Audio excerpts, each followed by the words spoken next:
헝가로링에서 정말 숨막히는 토요일이었죠. 일요일엔 비 예보까지 있었고 연습 주행 데이터는 그다지 확실하지 않았어요. 그리고 결국 예선은 누구도 상상 못한 시나리오를 보여줬어요. 르클레르가 의외의 랩타임으로 폴 포지션, 우승 후보였던 맥라렌은 결정적인 순간에 무너졌고요. 에스턴 마틴은 다시 살아났고 보르톨레토는 또 한 번 안정적인 퍼포먼스를 보여준 반면 안토넬리는 여전히 자신감을 찾기 위해 고군분투 중이에요.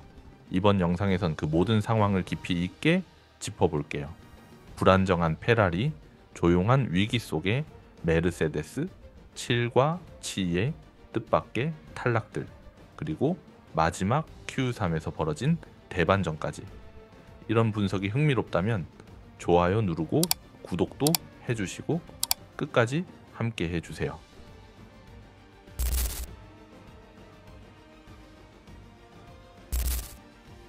헝가로링에서 열린 세 번째 연습 주행은 큰 이변은 없었지만 분명한 힌트는 있었어요. 일요일 비 예보가 부다페스트를 감싸고 있는 상황에서 팀들은 균형에 초점을 맞췄어요. 트랙션, 안정성, 그리고 세밀한 셋업 조정에 집중한 거죠. 눈에 띄는 랩타임은 없었지만 그 속의 디테일을 보면 어떤 팀은 편안해 보였고 어떤 팀은 여전히 감으로 움직이고 있었어요. 맥라렌은 견고해 보였고 페라리는 들쭉날쭉, 그리고 메르세데스는 여전히 해답을 찾지 못한 상태였죠.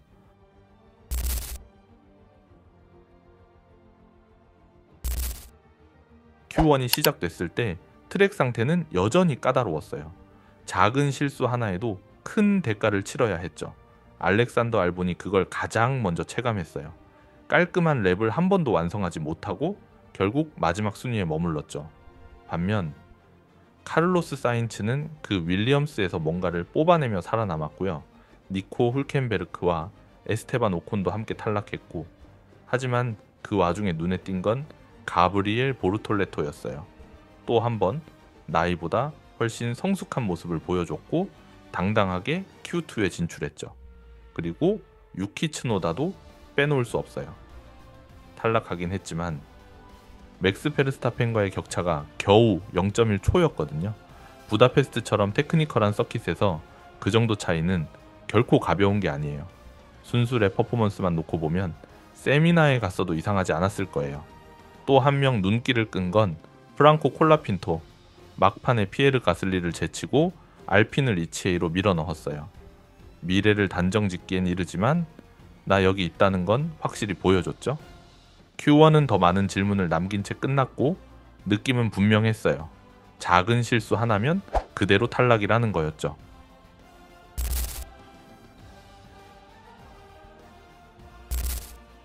안드레아 킴이 안토넬리는 마지막 랩을 끝내지 못했어요. 결정적인 순간에 실수가 나왔고 거기에 트랙 리밋 위반으로 랩타임까지 삭제됐죠. 결국 15위에 머물렀어요. 계속되는 어려움 속에서 이번 주말 메르세데스 차는 어느 정도 안정감을 찾은 듯 보였지만 이탈리아 시내는 여전히 스스로의 리듬을 되찾지 못하고 있어요. 작은 실수들이 너무 큰 대가로 돌아오고 있는 거죠. 지금의 안토넬리는 자신감마저 가장 흔들리는 시기를 지나고 있는 듯해요.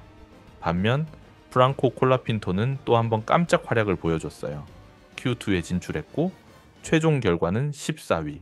다시 한번 피에르 가슬리보다 앞선 성적이었어요. 알핀 입장에선 이런 조용한 성과 하나하나가 팀의 미래 구성을 다시 고민하게 만들고 있을지도 몰라요. 눈에 띄진 않더라도 이런 결과는 의미 있는 무게를 가지거든요. 이렇게 치열한 그리드에선 더더욱요. 카를로스 사인츠는 열세 위에 그쳤어요.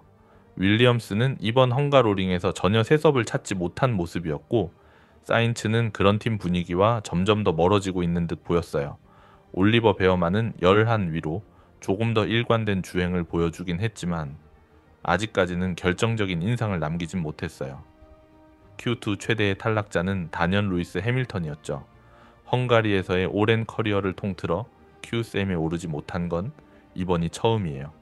예선 후 그는 페라리 SF25의 밸런스를 강하게 불만스러워했고 표정에서도 불편함이 그대로 드러났어요.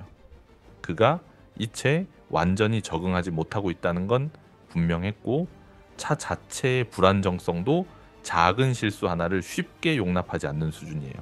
세섭이 제대로 맞으면 빠르긴 하지만 그 균형 포인트를 찾는 게 7번 챔피언에게조차 버거운 일이 되고 있어요.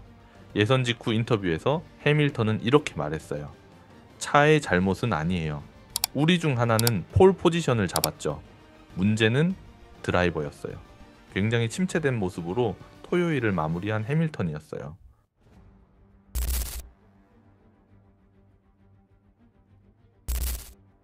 맥라렌이 모든 면에서 가장 강력해 보이던 그 순간까지도 단 한 번의 완벽한 랩이면 분위기는 완전히 뒤집힐 수 있죠. 샤를 르클레르는 헝가로링에서 이번 시즌 가장 놀라운 폴 포지션 중 하나를 만들어냈어요. 단순히 랩타임 때문만은 아니에요. 그 배경이 더 놀라웠거든요. 이번 주말 내내 페라리의 차는 기복이 심했어요.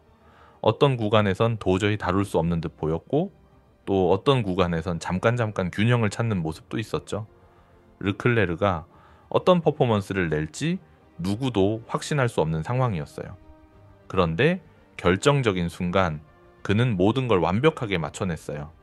트랙션, 브레이킹, 코너 진입, 트랙의 모든 센티미터를 정말 외과적인 정밀함으로 써냈죠. 그 스스로도 믿기지 않았던 듯 체커기 이후 무전에서 놀란 기색이 그대로 묻어났어요.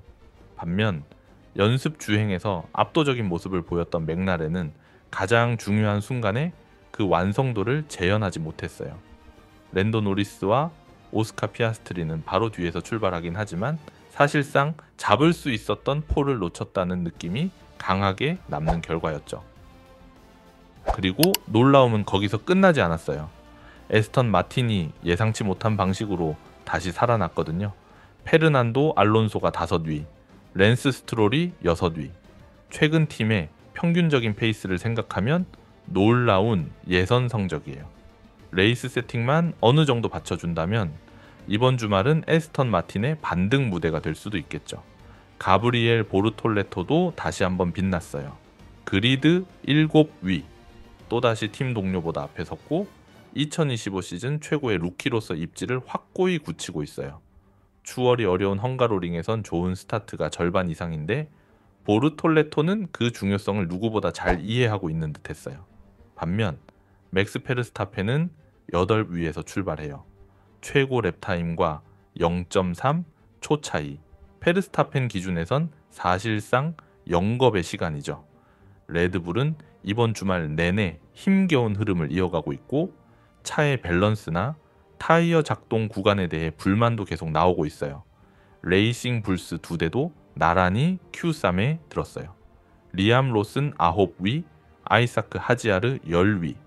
그렇게 Q3는 기술적이면서도 예측 불가능한 예선으로 마무리됐어요. 크게 실수한 드라이버는 없었지만 르클레르처럼 완벽에 가까운 랩을 만든 이들은 그 차이를 확실히 보여줬죠. 여러분이 보기엔 어떤 장면이 가장 놀라웠나요? 르클레르의 폴, 알론소의 5위, 보르톨레토의 7위. 댓글로 여러분의 의견 남겨주세요. 이 영상이 흥미로우셨다면 좋아요와 구독 꼭 부탁드리고요. 여기까지 함께 해주신 분들 정말 감사드려요. 다음 영상에서 또 뵐게요.